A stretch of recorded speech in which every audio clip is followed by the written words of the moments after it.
You guys get to the Dolphins, right? And you name all the talent, and I'll agree, they have all the talent in the world. Okay, all the talent.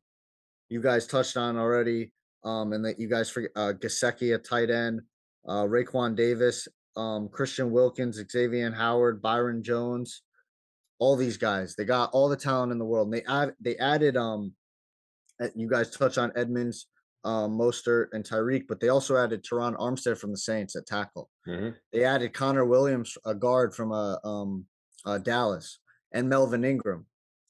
So they got the talent, but you can't. But this is goes back to the point that we were making to John when he was talking about his Steelers. I don't trust the quarterback. I don't trust his health, and I don't trust the consistent play.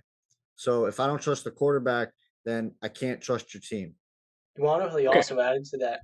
You Oh, go no, no. first. Who else did they add? I'll jump in right after you. Cedric Wilson. He has consistently been another reliable receiver, and as your number 3, playing off of Tyreek Hill and Jalen Waddle going into his second season, I think that Dolphin receiving core, I asked you guys the other week which one's better, Philadelphia or Miami. I completely didn't realize it. I forgot that the Dolphins signed Cedric was better than Quez Watkins, but Mhm. that is the best receiving core in the NFL. So I want to point out, so I know you said you don't trust the quarterback. And while I understand the question surrounding Tua, but now that you add all these weapons around him, he's not asked to do too much. Literally, you can throw a 5 yard slant and that thing might go 75 yards with the speed that's surrounded by him. With all this talent, why can't he make a jump quite like Jared Goff did when Sean McVay got in the fold? You know, why not? There's a. I mean, he could, right? I mean, that's what he was projected to be when he was coming Mhm. out of college. But the major concerns and why he dropped was why the injury concerns. Yeah, health. And so, if you're not on the field, how He's can you been on the produce? field. Can we talk about his head coach, Mike McDaniel, and what he did in San Francisco? That might be the biggest addition that they He had this didn't even offseason. call plays though. But here's the thing, you look at the way the 49ers utilize Deebo Samuel and their attack and style offensively. People make a big deal about Tua not being able to reach Tyreek Hill and all of these deep routes. The reality is Tyreek Hill is one of the 5 best receivers in football because he can do so much more. The blazing top end speed Mhm. to completely just blow by a defense over the top. That's just like the cherry on top. That's the knockout puncher, Tyreek. He can Yeah. do so much more. You throw him a simple slant route, he gets you an extra 8, 16, 24 yards. This is a guy who, with McDaniel, he's one of the most labeled as one of the most brilliant offensive minds. You think to yourself, like, what better coach could you bring in than this exact guy who consistently in San Francisco got the most out of his weapons? And to me, Tyreek's better than Debo.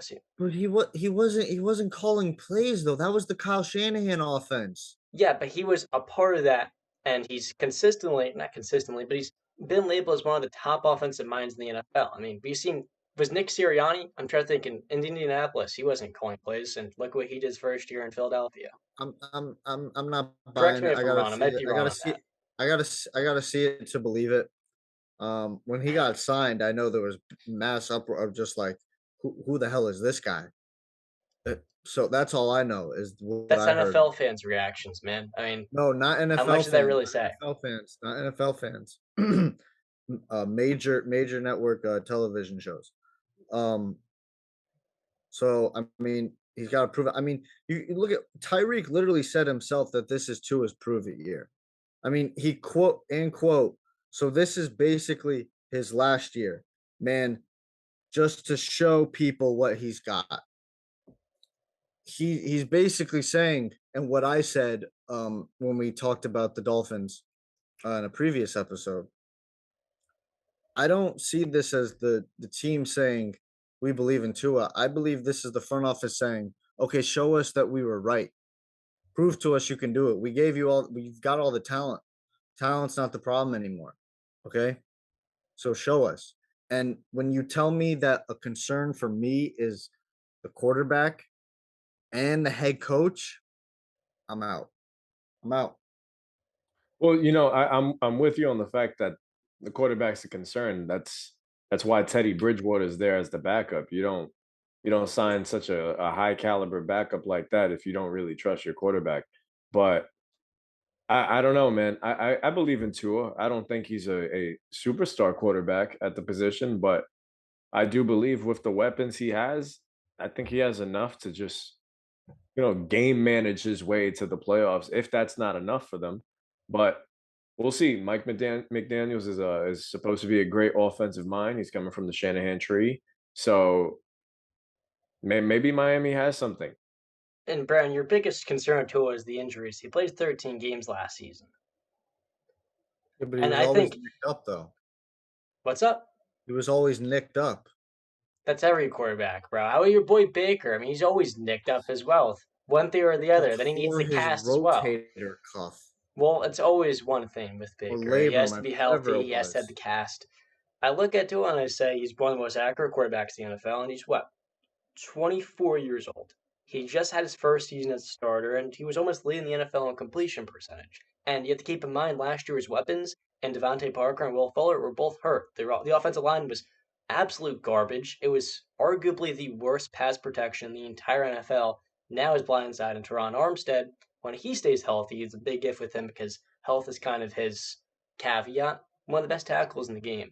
Connor Williams should be a consistent starter for them. You add in a guy that started 4 years in Dallas.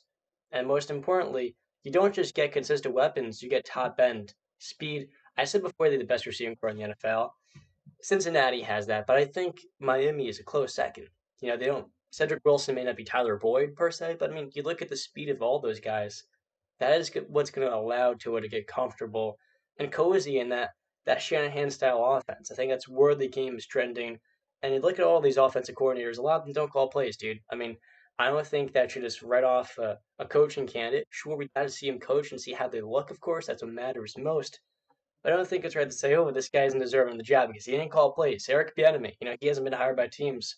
People make a big deal about him not calling the Chiefs plays. Well, I mean, he's got Andy Reid right there. Now, when we talk about these teams' schedules in the division, it's kind of insane how they're like, you look at three playoff teams between the Patriots, Bills, and the Dolphins. There's just no way all three of them are making the postseason. We talked about the Bills' schedule. It's really tough. And when you look at Miami's and the Patriots, it's not much easier. The Dolphins start the year New England, Baltimore, Buffalo, at Cincinnati, at the Jets, Minnesota, Pittsburgh, Detroit. Those first 5, 6 weeks of the year, we were playing basically four playoff teams. The first 4 weeks, the Dolphins. That's tough. And look, the Patriots is a similar story. I say to myself, honestly, health and availability is it's what really gonna the division. I think it's gonna be a nail biter, second to third place. So what you just said right there is health and availability, and two is a major concern for that. I wouldn't call it a major concern. I'd say it's no, it's a caveat, but It, he played most of last season. it's a major concern for me. I mean, if it wasn't a concern for the Dolphins front office, then why'd they bring in Teddy Bridgewater? Because maybe like one of the two best backups in the NFL. I That's mean, what I'm saying. Why pay that money and bring in one of the two six best backups million in the NFL if you don't believe that your quarterback can stay healthy because or they just produce for you? invested so much draft capital into Tyreek Hill and Jalen Waddle, and they want to make the playoffs. They don't want to miss it, and they get really good picks. I mean, they're But trying to you're win not. now. But you're not reading between the lines. There's a reason they signed him, and it's because they don't actually believe that Tua can produce or stay healthy. Well, their backup last year is Jacoby Brissett, correct? Again, that's what I'm saying. So why are you bringing in these talented backup quarterbacks that have had success if you don't believe in your Well, quarterback? Jacoby Brissett, I mean, he hasn't been good since his what was it, his second? There was moments in New John, England. He's not a Yeah. good backup. John, are the New York Jets bringing in Teddy Bridgewater to back up Zach Wilson? No, because they believe in Zach Wilson. Josh Allen, are they bringing in a backup, a Teddy Bridgewater to back up Josh Allen? No. They brought in Case Keenum, who's really good. It's a really good backup. That's one of like the five best. The point is, when you invest so much draft capital into something and your sights are on winning now, Teddy Bridgewater is a very similar quarterback to Tua. They are But very I'm similar not scheme arguing fits. that, John. John, you're not Yeah, hearing my argument. That's not my argument. I agree with you. My argument is they bring him in because they don't believe in their starting quarterback. or maybe they just want to be assured of their backup in the event he gets hurt. Because yeah, there's a potential But any quarterback gets hurt. I think it's fair that it can be both. No, Why not? no. I This think they're skeptical of injury, and you need that good plan B If Tua goes down, okay, we have a suitable person at quarterback. And then on the other hand, it's also, okay, what if this guy sucks? Then at least we know what we're getting with But that's what I'm with saying is Teddy, that you know? the front office doesn't believe in him.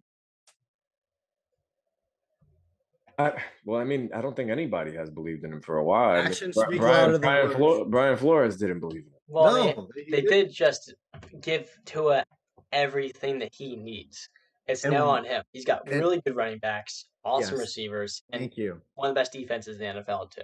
Yeah, With the coach, by the way, who's offensive minded, he's talked about very highly, and lot he's to all in prove. on. Yeah, there's so much for him to show this year. In a way, even though it's only second year starting, this is a make or break it year for him. Well, I think looking at their offense, this is set up for a quarterback to succeed.